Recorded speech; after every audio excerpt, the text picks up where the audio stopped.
That's probably why you survived. That's all. An amazing coincidence. Field Marshal, let me take you back to the Bangladesh War. To what extent did you win because the Pakistan military leadership proved to be incompetent? For instance, I gather they had no fallback strategy to defend Dhaka. No, it's not true. The Pakistan army in East Pakistan fought very gallantly, but they had no chance. They were 1,000 miles away from their base.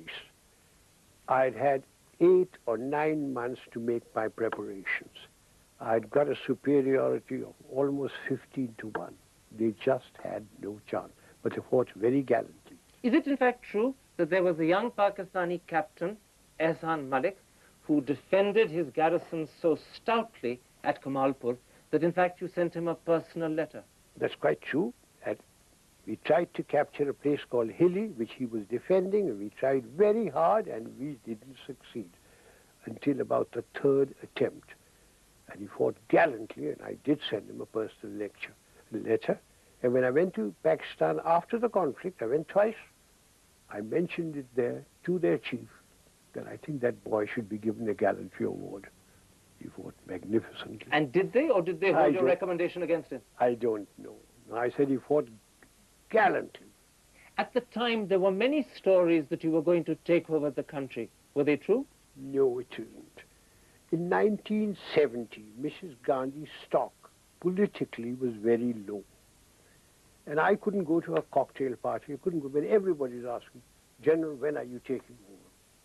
And I remember I was with the American ambassador, Kenneth Keating, who was a great friend of mine, at a cocktail party, talking to him, when his number 2, who was a CIA man, came along and said, General, when are you taking over? And I turned around to Kenneth, and I said, Kenneth, when is Westmoreland taking over? And he laughed and said, well done, Sam. But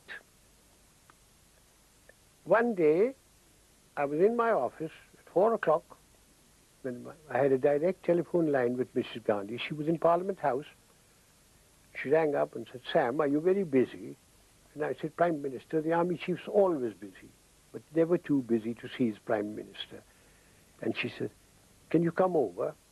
And I said, I'm having my tea, Prime Minister. She said, oh, I'll give you tea. And I said, I get good tea here, you give muck. So I'll give you good tea, you greedy chap. So I got her in a car, and I went there, and she was there, kidney-shaped table. She was sitting down there. And I, in my breezy way, walked up, and she was an actress. She was sitting down like this. And I said, hello, Prime Minister. You seem worried. And she looked at me, and she said, I have problems. So I said, oh, cry on my shoulder. What are your problems? And she looked me straight in the eye and said, you are my problem. And I said, now, what have I done? Have I made a speech or done something stupid? I said, now what have I done? Everybody says you're going to take over from me.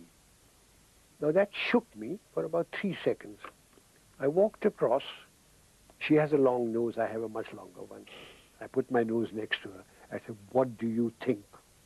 And she said, you can't. And I said, oh, you think I'm so incompetent? I didn't mean that, Sam, you wouldn't. And I said, much better, Prime Minister, much better. I'm going to tell you a little jingle, which my daughter, when she comes back from the convent, recites to me.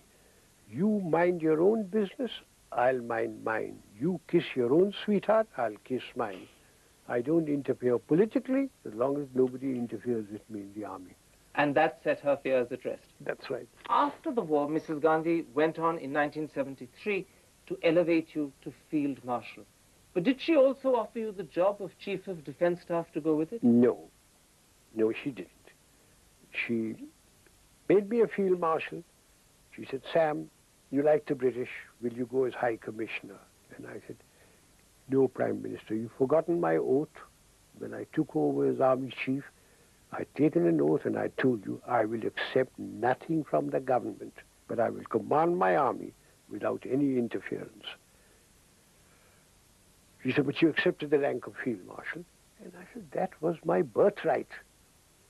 Then she said, all right, if you don't want to go as High Commissioner, will you become a governor? Go to Bombay, the Parsis will love it. And I said, thank you very much. I don't want to become Lord Saab, and my wife will never become a lady. She'll remain a woman. But in fact, what you did do was not to hang up your boots, when you stopped being army chief, you took up almost a second career. You became a chairman and you went on to the board of several companies. Was that Yes, well,